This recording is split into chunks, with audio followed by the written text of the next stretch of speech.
I just want you to know that that is one of my least favorite songs ever.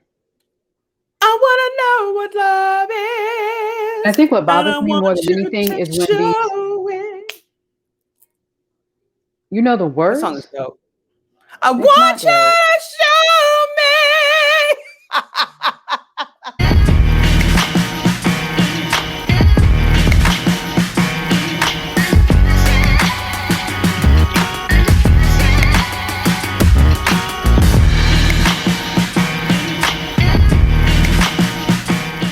I have a Yeah. question. I have a medical question. Oh, here we go. And you only doing it because I have on scrubs today. Yes, gray scrubs. So I was at this church and I was listening to this preacher preach. And I can honestly say that I've heard this done too many times because from this specific example, I've heard it too many times. So no preacher can say, oh, she's talking about my sermon. Can't say it. You know they will though. This preacher was preaching. They probably will, but I'm not talking about you. Like, Right. you probably think this podcast is about you. Like, it's not. But listen. So I was listening to this preacher preach, and he gives this appeal, which is like, you know, when you call for people to come down and like, you know, meet Jesus or whatever. And he starts to tell this story. And his story is just like, you know, you need to like come to Jesus and meet Jesus, you know, because Jesus will save you or whatever. He's like, I had this friend that left the church, you know, and he decided he didn't want to bang with church anymore. And he meets this pretty girl at a bar. And my friend, you know, and this girl like hit it off or whatever. And she invites him back to her apartment. And, you know, this pretty girl, like, you know, starts serving drinks or whatever. And he goes to sleep and he wakes up in a tub full of ice. And with a I've note heard taped to this his so many chest. times. With a ahead. note taped to his chest that said, call 911. And so he calls 911 and 911 tells 911, hey, I just woke up in a tub full of ice. And 911's just like, oh my goodness, we'll be there immediately. And when the paramedics get there, they pull him out of the tub and realize that he's missing both of his kidneys because he's part of some sort of, you know, victim of some sort of kidney organ black market thing. And the reason why this happened because, you know, he left the church or he didn't know who Jesus was, but now he came to Jesus after this incident. So I remember sitting in church and thinking that did not happen. And I remember thinking in church that it didn't happen because number one, I just feel like medically that is almost nearly impossible, which is why you're here. But number two, that's a known modern urban legend. I'm not sure who it was created to like scare or whomever, but everybody knows that version. Like, I think it even made it into a movie called Urban Legends, where everybody knows there's this, you know, some guy gets whatever at a party, wakes up in a tub full of ice, realizes that both of his kidneys are gone, and then finds out that they got sold on the black market. And so because I was a little petty, a little bit, I went up to the minister afterwards and I was just like, did you wait, no. Did you really? I did. I went up to him afterwards and I said, is your friend on dialysis now? Okay, stop. That's beyond petty. That's just borderline jerk. It's not. Because let me tell you why. I wasn't. No, let me tell you why. I'm going to tell you why. Because you felt in your spirit and through some data collection that this was not a true story. And you went in the sanctuary and asked that pastor to lie after he just did a sermon. That is wrong. You could have just easily gone to the parking lot and just side-eyed him from the car. No, because I wanted to know how far he was going to take this. Like, I wanted to know. And so I asked him, I was like, is your friend on dialysis? And I think the question startled him, obviously, because nobody has a friend that woke up in a tub full of ice. Nobody has he's probably like, he's probably like, what friend? What friend are you talking about? The one you just preached about? But I think his response, I don't remember his actual response. Like, I can't lie and say, oh, he said this. But I remember it was something along the lines of not realizing that he needed a follow-up lie. Like he needed a follow-up lie to the story. Because he was just telling the story. People were just like, and I remember looking around, people were just like, oh my goodness, Lord. Oh yes, amen. Amen, Lord. And I'm just like, y'all, like, for real, this didn't happen. I'm saying all that to say, because I said at the beginning of this thing, I had a question. So my question is, Dr. Board Certified Gina S. Gina S. Dr. Gina S. Can a person be knocked out with some sort of random drug, be operated on to the point where kidneys are removed, be put in ice, and then wake up and have the wherewithal to call 911 in order to save their own lives? So help you if you say yes. This is going to be a full-blown argument because go ahead. I'm listening. It depends. Oh, I knew you were going to say that. That's the answer to every question. Oh, of course. Yeah. What? So that being said, can we first recognize that there is illegal organ harvesting on the black market globally? That is true. I've heard. That is true. Yes. True. Okay. And a lot of times it is associated, well, it has been associated with slavery, or, the person knows. They may not have a lot of notice that they're about to have their organ harvested, but it is known, we know that there is black market organ harvesting, and that there are some surgical centers and some previously or maybe certified surgeons that are a part of these centers that are somewhere in the middle of a field where everybody is blindfolded and there's concrete around it, so none of the satellites can pick it up. And maybe the satellites can pick it up. I don't know, but so we do recognize that. So yes, which is funny because on the flip side, there is another whole movie called 12-Hour Shift. It's a thriller that follows this night shift nurse as she's trying to get this kidney from somebody in order to sell it to someone. The whole movie takes place in a what class? This out of the, like, it's on the outskirts of town hospital. I'm saying you're not about to drink a can of orange soda and then wake up in a bathtub full of ice. That's why I said it depends, because once that person drugs you, and this from too many stories about people being drugged, date rape, drugged, that type of thing. Once the person drugs you, you don't know what's happening. You don't know where you're going.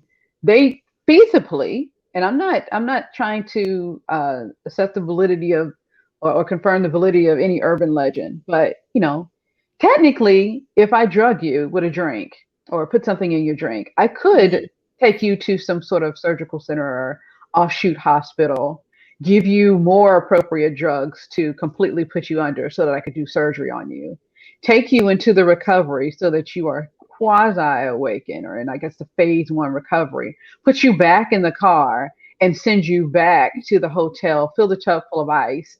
And then as you're waking up fully from your anesthesia, which people who've had surgery know at some point you're going to wake up and you're going to have the wherewithal to say, hey, hi, honey, glad you're here. Well, it's to be the same as if you look at your focus comes into your eyes and you look at the mirror in the bathroom and you see that lipstick says, you need to call 911 because we just snatched all of your organs.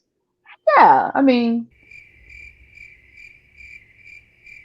I just need for you to settle in what you just said and how absolutely ludicrous that sounds. That being said, because in your scenario, we got to leave the place to have the surgery done in a sterile environment. Like, you clearly what were you suggesting? You care to do it like in the room? So in the urban legend, it all happens in one place. Like the person gets drugged. No, that's garbage. Like, no, I mean, think the person gets drugged, and then in the hotel room or in the bathroom or whatever, they go ahead and they take those 2 kidneys out and then throw you in the bathtub. Like you did that. That's what I love, is that you did that whole scenario from a sterile environment operating room. That is not the basis of that urban legend. It happens in the same spot where you fall down. Okay, so I was thinking beyond just the sterility of the procedure itself. I was thinking about the appropriate surgical instruments that you would need to clamp off the arterial supply so that the person wouldn't bleed out and go into shock. Now, if you have that just in your purse at a random Hampton Inn or a Courtyard Marriott, I'm not gonna judge you. I'm just probably not gonna ride in the car with you.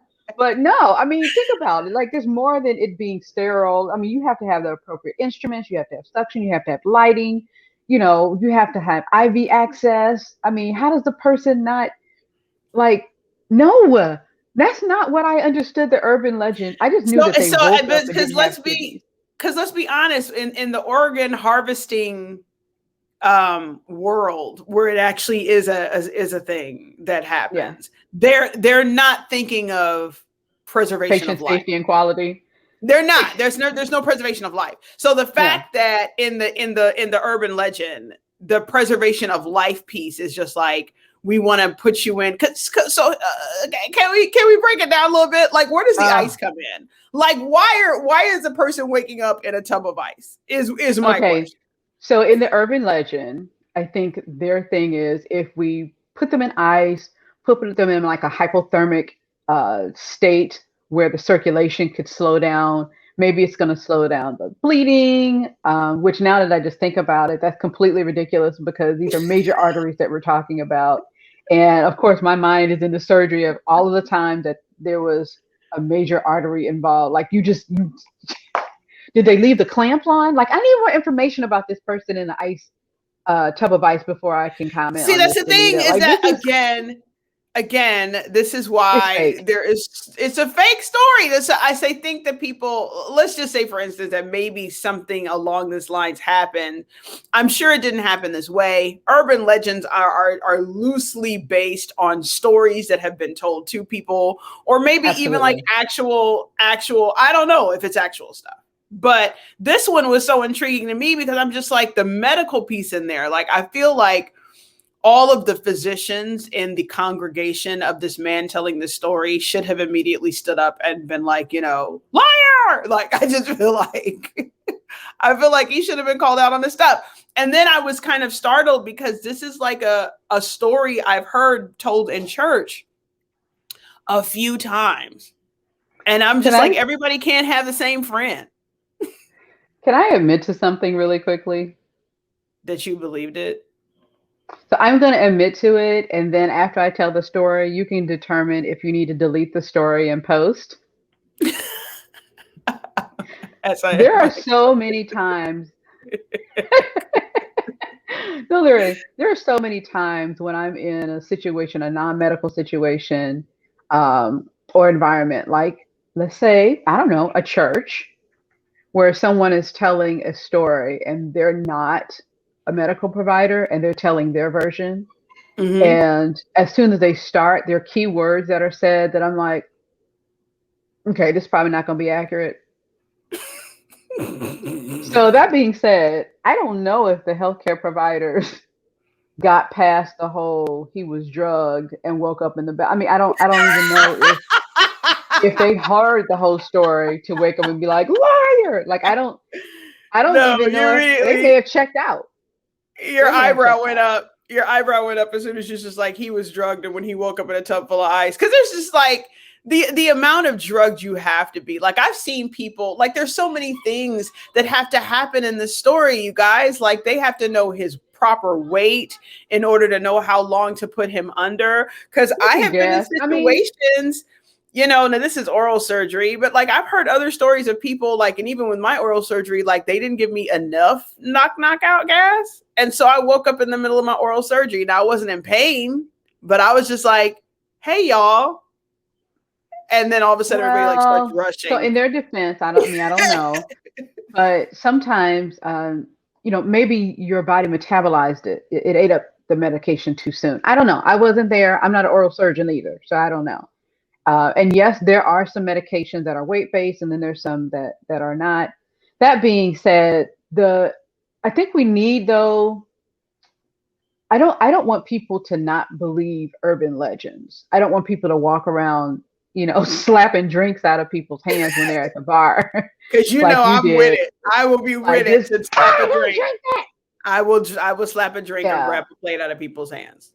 Yeah, but that being said, I think the fact that you said, and I believe urban legends are based loosely off of something, that is actually true. And I've heard a whole bunch of urban legends.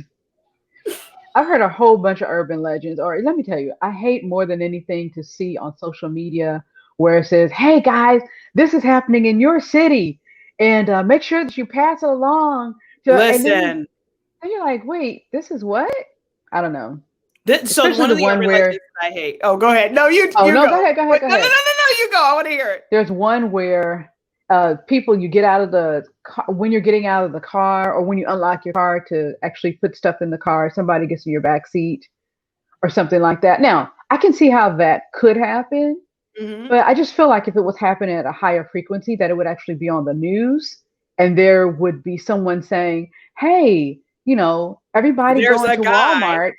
Walmart, make sure that you don't unlock your car door, just unlock your trunk, put your stuff Because in." there's a guy out there. See, this is a problem that people don't understand because, like, these things, especially like social media, has taken urban legends, and I call them modern urban legends because there's like the old school ones, like the hook on the door handle of the car of the boy that was trying to take that girl home, or the young lady. Wait, I what? actually. So, so the old school urban legend. There's a story about this guy and this girl that are on a date at makeout point, and over the radio, there's a breaking news that some guy has escaped a mental hospital that has a hook for a hand, and so they're making out, and the girl hears scratching on her door, and she's just like, you know what, I want to go home.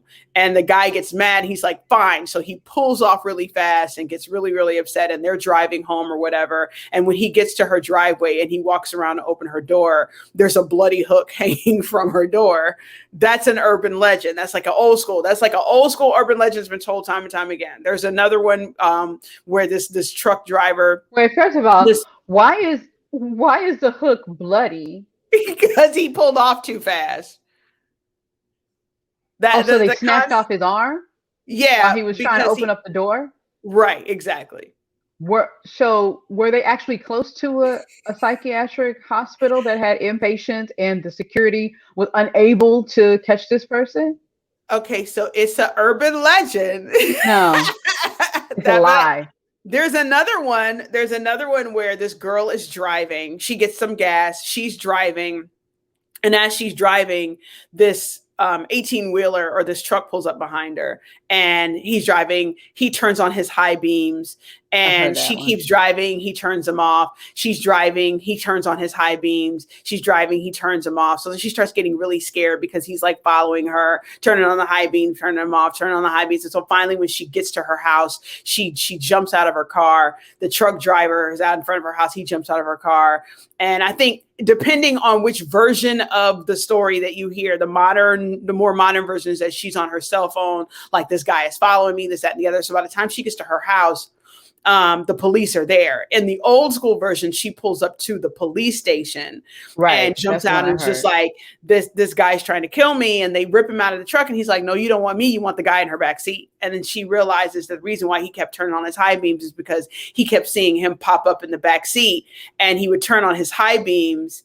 And the guy would think, oh my goodness, she's going to see me. So he goes back down into the back seat, which for years had people doing what? As soon as you got in your car, you would get in your car and you'd be like,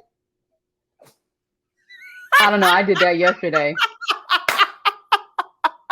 you look in your back do seat that. to make sure nobody, like, is anybody back there trying to kill me? I Is do what that. you're doing? Yes. I do that. Listen, so they're urban legends like that, but those are the old school ones, right?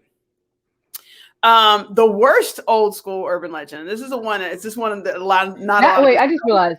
So that one right there, it has really sustained years and decades. The one with the truck driver. Yeah. That being said, I'm gonna have to side eye the truck driver, because the truck driver watched the guy get into her car. We'll see, and that's the sketch. Like, how does she know that it wasn't a person that was already in the back of the car taking a nap, who had just had surgery and was recovering, and every now and then would get up and be like, "Are we there yet?" and then go back down. Like, how did like? So in all of these urban legends, it's always an escaped criminal or an escaped mental patient from some sort of criminal hospital. Like that, it's never like just a random, let me get in your backseat. Like I think in that version, even it's like an escaped murderer from a prison. Wow. Yeah. And these urban legends really demonstrate our trust for the security around mental health and prisons, like clearly, right? Like, clearly. right.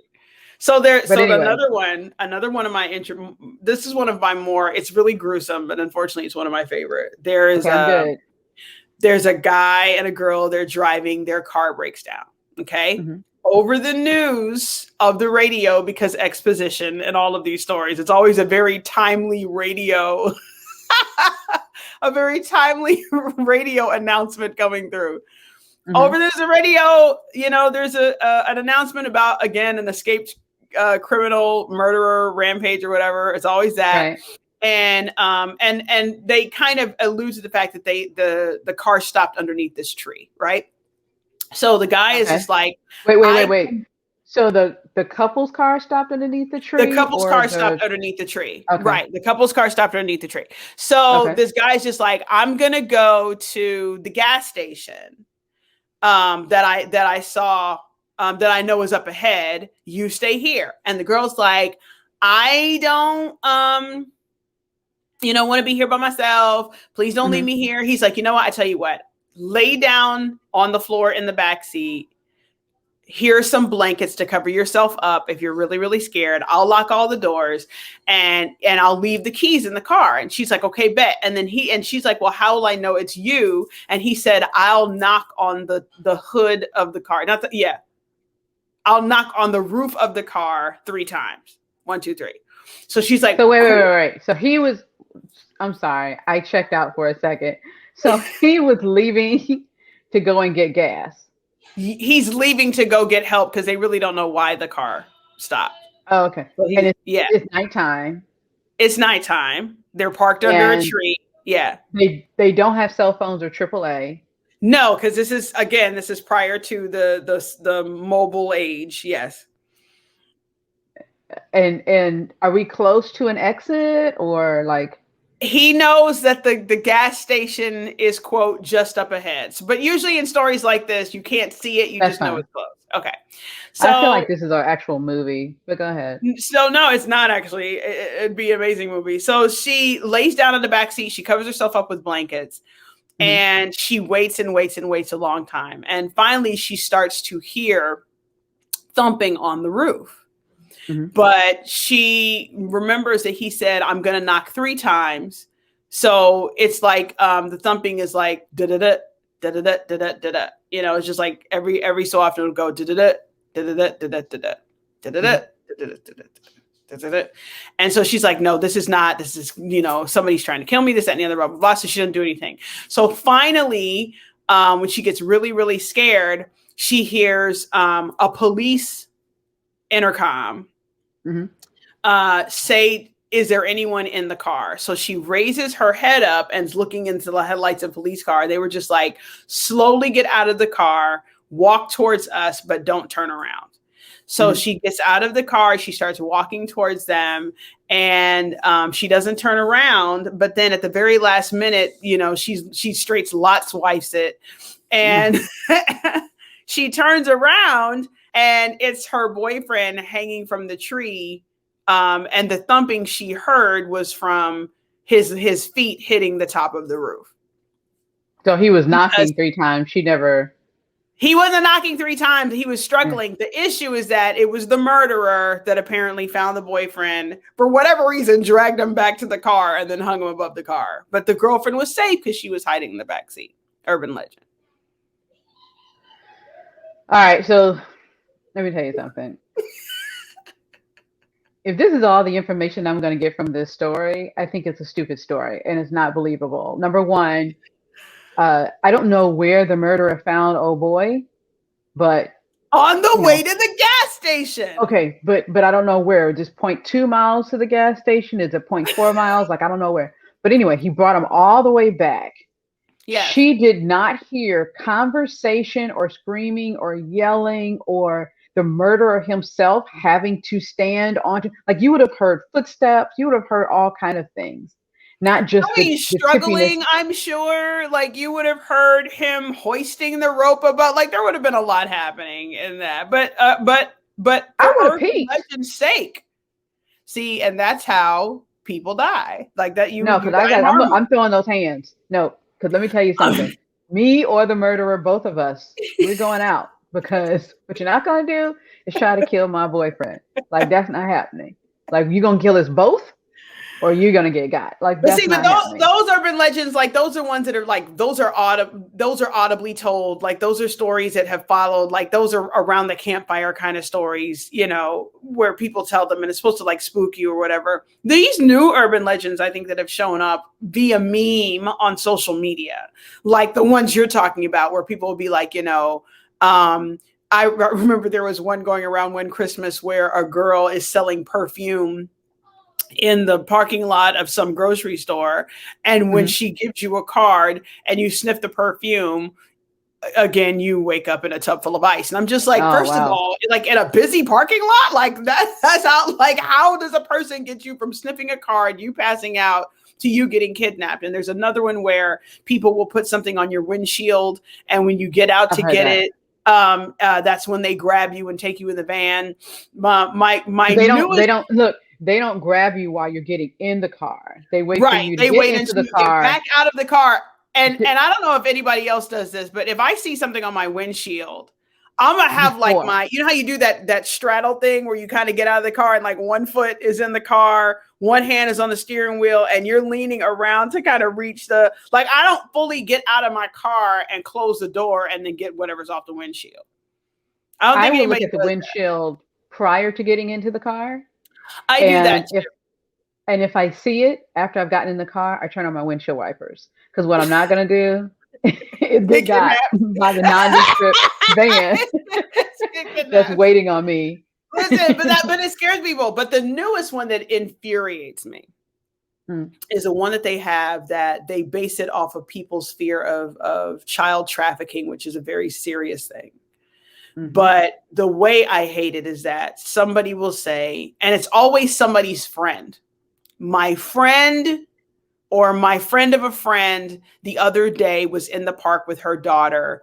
They were getting followed by this person. He had a weird interest in her daughter, this, that, and the other. So finally, when she became uncomfortable and she took her daughter to the car, the guy starts running at the car.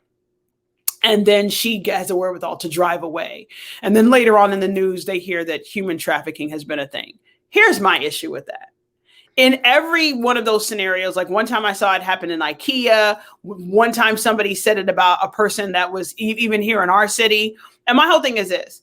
If your response is to drive quickly away and go home and then get on social media and tell everybody what happened, your motives is already legit wrong. Like, I know that's improper English, but you already legit wrong. Call the police. After you hit the guy. No. You're right.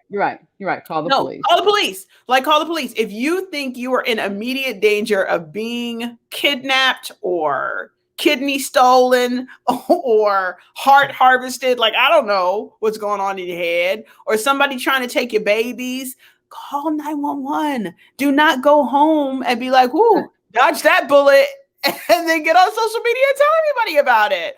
And then it gets screenshotted. I think that, we'll say that that's the correct, what do you call it? We're going to let you do that today. We're going to conjugate it to that. The joint gets screenshot and then it goes all over social media and people are just like, and then what happens? It gets to our senior people and we start getting like, girl, don't shop at Barnes and Noble, girl, because my friend Sheila's daughter. Be like, no, that didn't happen to Sheila's daughter. I read on Facebook. Right. That's the kiss of death. I read on Facebook. Now, some of those news sources, as you put in quotes, some of them say when you get to the website, this isn't a real news source. We're just having fun. But people don't see that. They don't read. They don't. But that I would consider that. All they do is this. I don't consider that. Like, I don't consider those are people don't understand like sarcasm, or that sometimes doesn't translate well. Right. I don't bother that. The ones that really bother me are the ones where people try to pass them off as actual stories of danger. Because in every urban legend you've ever heard, there's an element of real present danger, like kidneys getting stolen, somebody hanging from the tree trying to get their girlfriend's attention by tapping their foot on the roof, hook hand, person in the back seat, Somebody stealing you out of a van because you got out to get that party flyer. Like there's a present danger there. Right. And I do think that you have to be hyper vigilant about that present danger. But at the same time, I just need us. Come on, y'all. Like ain't nobody selling perfume cards and you sniffing them and falling down and getting kidnapped in the middle of the Walmart parking lot. It's just not happening. It ain't happening. It ain't happening during your Christmas shopping is what I'm saying. You're not getting dragged. Because do you know, has anybody ever had to lift an unconscious person? Like it's not. Yeah, you're not doing that. You're not doing a team that of people in broad daylight in a major parking lot of a major shopping mall. Like you're not doing that. Somebody is going to see you dragging somebody into a van. Like no. I think it's more. I think it's a possibility. It's only because during those Christmas times, especially in those metropolitans, people don't pay attention to stuff, or they'll see it and they say, "Oh, that's not my business." Now, granted, in Kabuta Drag in Oklahoma, where everybody knows everybody, they'll be like, "No, wait a minute, what is this van? That's not going to happen there." But it could happen. I mean, I don't know. I watched enough investigation Discovery where I have yet to hear a story. Okay. I'm just saying that that's another in the one channel where you're supposed to hear stories like that. I haven't heard a story where somebody sniffs a card and passes out in the middle of a busy parking lot and they get dragged to a van and kidnapped. Now, kidnapping happens, abduction happens. It's not happening in the middle of, because you know where you gotta be. Like, listen, all I'm saying is, we ready for this? Okay. I'm assuming you have it because I'm still trying to figure out the hook hands. Like, did they not hear the guy scream when they drove off? Like, there was no resistance. He didn't drag a little bit. Like, it's so irrational. I don't know. That's just, you know how hard it is to take off a limb, a full amputation. Do you know how difficult that is? Like people just think that it's like there's bony structures, tendons, fats, arterial supply. Like, well, see, he was already an amputee. If you think of the story, he was already an amputee, and it was probably just fitted to the end of his hand, and it just got ripped off. Then it was just fitted. Why would it be bleeding? Like, did he gorilla glue it on?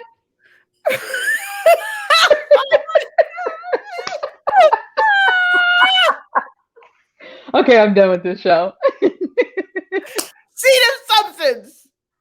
I don't have one. Urban legends are just weird. Like, what is the seed of substance for this? Urban legends. Don't believe everything, you guys. Google it. Don't believe everything you hear. Don't believe Do your research. Do your research.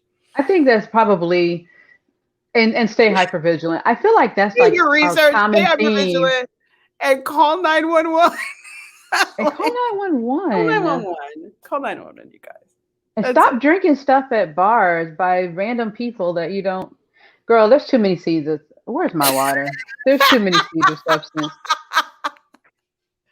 Gotta get this water. Now I see the next time you say I have a question, a medical question, I just know to go ahead and shut off my computer because I know where. I understand that trajectory. I can't with you. We did good though. At least we stayed on topic. Yeah, we did. I think the next show that we do need to deal with just your white noise and investigation discovery. Listen, don't come for my white noise. That is a quality television show and channel. All of them. Okay. Whatever you say. Because ain't nobody gonna be catching me in no parking lot with no sniffing no perfume is what I'm saying. Get your water. I am going to get my water. Now I'm going to hydrate appropriately today. Yay! Everyone should. I know you're loving the green screen. It's back. Yay! Looking like a gray screen. I don't know. I'm going to surprise you next time. Oh, thank you. All right. Well, until next time. Bye, girl. Peace, girl.